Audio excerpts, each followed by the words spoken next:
নমস্কার, আমি সুবিনয়। মধ্যরাত্রের কলিকাতা নগরী, চতুর্দিক নিঝুম।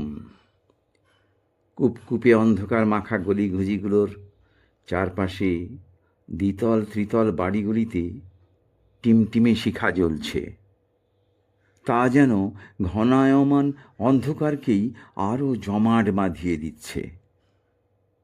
গঙ্গা তীরের কোনো কোনো জায়গা থেকে গা ছমছমে শৃগালধ্বনি ভেসে আসছে, রাতচরা পাখির বিচিত্র ডাক। একখানি ঘোড়ার গাড়ি রাতের নিস্তব্ধতা চূর্ণ করে ঠিন ঠিন ঠিন ঠিন ঠিন শব্দ করে এগিয়ে চলেছে। ঘোড়াটি সারাদিনের পরিশ্রমে ক্লান্ত, মাঝে মধ্যেই মাথা ঝাঁকিয়ে বিদ্রোহ ঘোষণা করছে। তার গলার পিতলের ঘণ্টি ঝুনঝুন ঝুনঝুন করে বেজে উঠছে। কচুয়ান একবার ভগ্ন স্বরে জিজ্ঞাসা করল, আর কিতনা ঘুমেঙ্গে বাবু? ভেতর থেকে জড়ানো কণ্ঠে আওয়াজ এলো, পয়সা দিচ্ছি, পয়সা দিচ্ছি, যতক্ষণ না থামতে বলবো চালিয়ে যাবে। কচুয়ান একবার দীর্ঘশ্বাস ফেলে আবার গাড়ি হাঁকালো।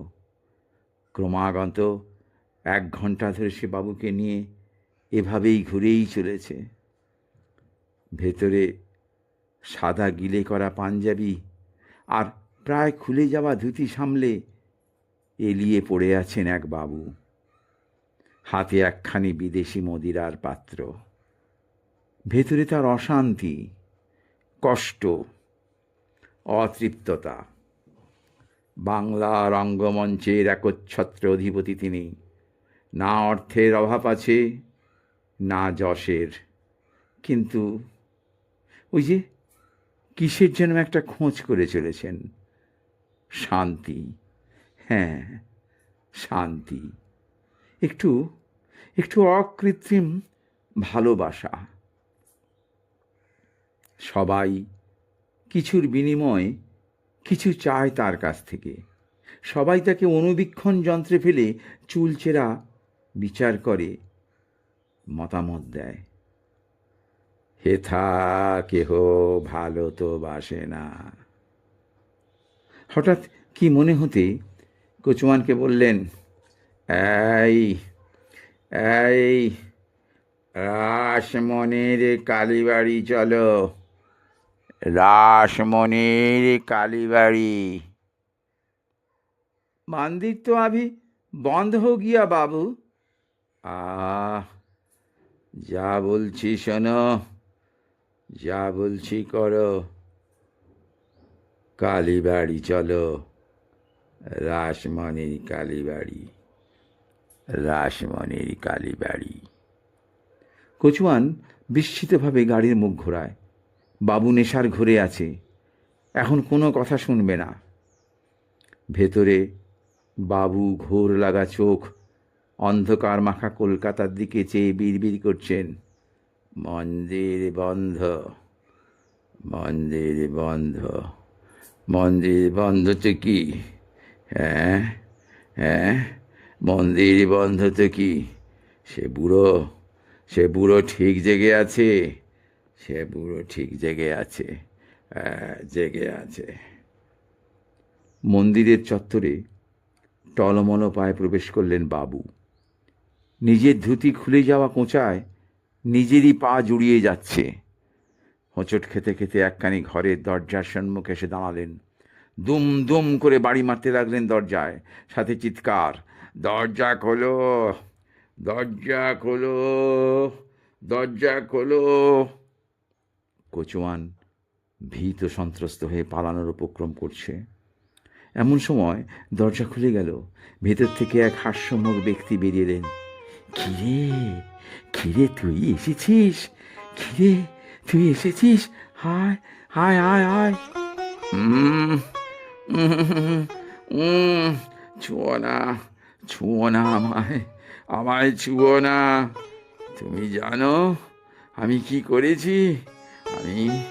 আমি মদ খেয়েছি, মদ খেয়েছি গলা অবধি, বুঝলে? আমি আমি মাতাল, হ্যাঁ আমি মাতাল। বেশ করেছিস, বেশ করেছিস। আমিও আমিও তো মদ খেয়েছি রে, আমিও তো মাতাল। মদ খেয়েছ? তুমি মদ খেয়েছ? তুমি? হ্যাঁ রে, হ্যাঁ রে, শ্যামা নামের সুরা পান করেছি, শ্যামা নামের সুরা। তুই খাবি? তুই খাবি? খেয়ে দেখ না রে, এ নেশা তোর ওই বিলিতি মদের মতো নয়, সারা জীবনেও এ নেশা কাটবে না। খাবি? খাবি? কচুয়ান অবাক হয়ে দেখছে। মলিন চাঁদের আবছা আলোয় দক্ষিণেশ্বরের ভবতারিণীর পূজারী পাগল ছোট ঠাকুর, বঙ্গ রঙ্গমঞ্চের সম্রাট, নেশায় মত্ত গিরিশ ঘোষের হাত ধরে নেচে নেচে শ্যামা সঙ্গীত গাইছেন। আমি সুরাপান করি না, সুধা খাই জয় কালী বলে, আমি সুরাপান করি না। মন মাতালে মাতালে করে, মন মাতালে মাতালে করে। গিরিশের চোখে জল।